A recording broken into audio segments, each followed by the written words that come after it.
देश को कश्मीर से लेके कन्याकुमारी तक ये गीत एकता के सूत्र में बांधता है। सुजलाम सुफलाम मलयज शीतलाम शस्य श्यामलाम मातरम वंदे मातरम। ऐसा लगता है कि आजादी के बाद भी कांग्रेस पार्टी मानसिक रूप पर स्वाधीन नहीं हुई थी कि हम भारतीय मुसलमान जिन्ना के आह्वान को ठुकराकर अपने इस प्यारे वतन की मिट्टी के साथ मजबूती से जुड़े रहे हुआ।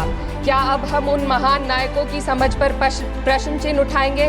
उन्हें देश को बांटने वाला और तुष्टीकरण करने वाला कहने का पाप करेंगे? वंदे मातरम केवल एक जय घोष की नहीं महोदया, यह भारत में राष्ट्र आत्मा की अनंत प्रतिध्वनि है। भारत में राष्ट्रवाद एक राजनैतिक संरचना नहीं है, बल्कि एक आध्यात्मिक चेतना है, जहां भूमि एक भूखंड नहीं मां के तौर पर देखी जाती है, जहां पर हम भारत को भौगोलिक सीमाओं में नहीं संस्कारों में निहित देखते हैं। और यहां तक कि अगर हम आध्यात्मिक चेतना की बात करें तो ये सिर्फ एक कोइंसिडेंस या इत्तेफाक की बात नहीं कि 7 नवंबर 1875 में जब बंकिम बाबू ने जब वंदे मातरम की रचना करी तो महोदया उस दिन अक्षय नवमी भी थी। अक्षय नवमी भारतीय संस्कृति का एक बहुत पावन और महत्वपूर्ण दिन है। ये वो दिन है जब भगवान कृष्ण अपनी बाल लीला समाप्त कर धर्म की स्थापना के लिए मथुरा उन्होंने प्रस्थान करा।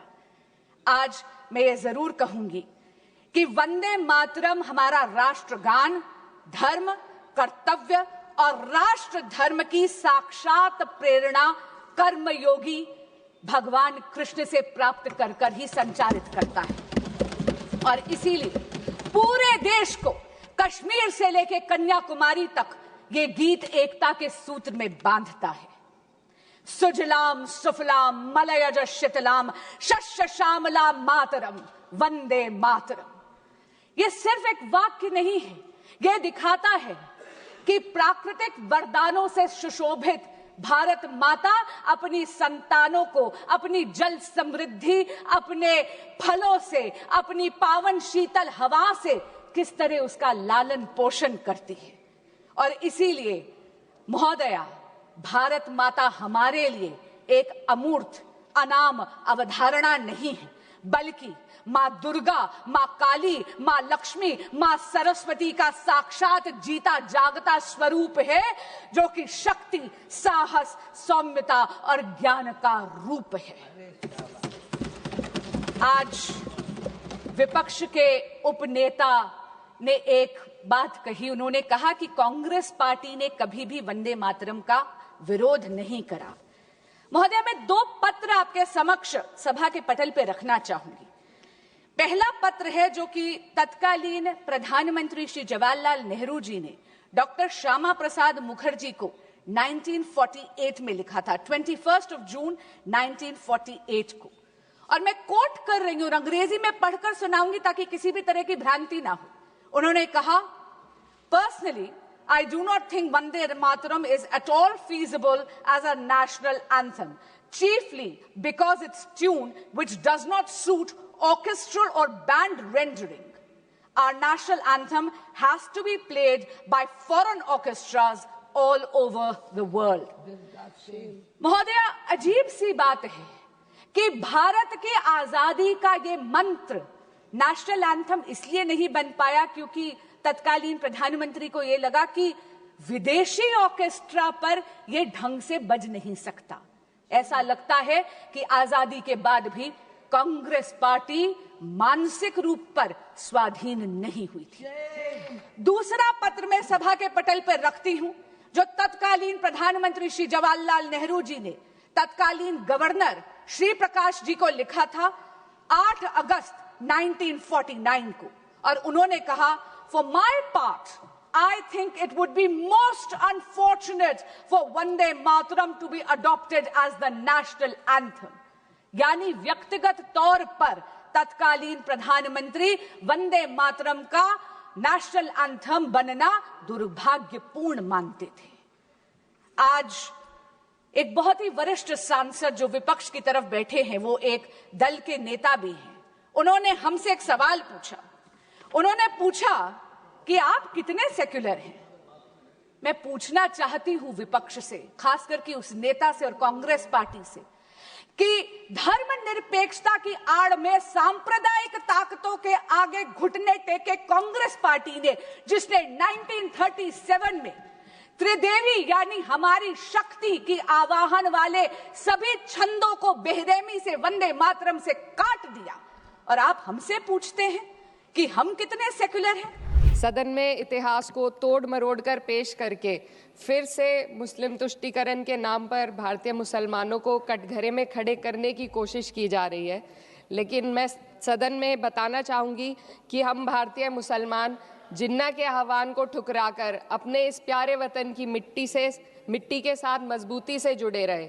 हमने महात्मा गांधी, बाबा साहब डॉक्टर भीमराव अंबेडकर, रविंद्रनाथ टैगोर जी, सुभाष चंद्र बोस जी, मौलाना अबुल कलाम आज़ाद, अशफाक उल्लाह खां साहब के विचारों को अपनाया। हम भारतीय मुसलमान इंडियंस बाय चॉइस हैं, बाय चांस नहीं।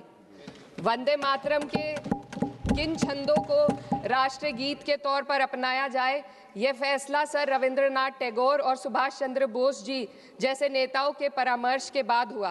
क्या अब हम उन महान नायकों की समझ पर प्रश्न चिन्ह उठाएंगे, उन्हें देश को बांटने वाला और तुष्टीकरण करने वाला कहने का पाप करेंगे? उन महान हस्तियों ने वंदे मातरम के उन छंदों को अपनाया जिन्होंने देश के हर वर्ग, हर धर्म के मानने वालों को एक सूत्र में पिरोने का काम किया। और मैं एक घटना आप लोगों के सामने रखना चाहती हूँ। वर्ष 1998 में उत्तर प्रदेश सरकार के मंत्री रविंदर शुक्ला जी ने स्कूलों में राष्ट्रीय गीत को गाना अनिवार्य कर दिया था। लेकिन तब के तत्कालीन प्रधानमंत्री अटल बिहारी वाजपेयी जी ने, जो उस समय लखनऊ के दौरे पर थे, उत्तर प्रदेश सरकार के इस फैसले पर नाराजगी जताई और यूपी सरकार ने राष्ट्रगीत को अनिवार्य करने वाले मंत्री को बर्खास्त कर दिया था। अब मैं सत्ता पक्ष से सवाल करना चाहूंगी,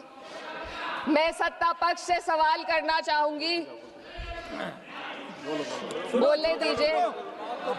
मैं सत्ता पक्ष से सवाल करना चाहूंगी कि जो विजन आजादी के समय के लोगों का था राष्ट्रगीत को स्वेच्छा पर छोड़ने का, उसी का अनुसरण माननीय अटल बिहारी वाजपेयी जी ने किया, तो क्या वे भी मुस्लिम तुष्टीकरण कर रहे थे?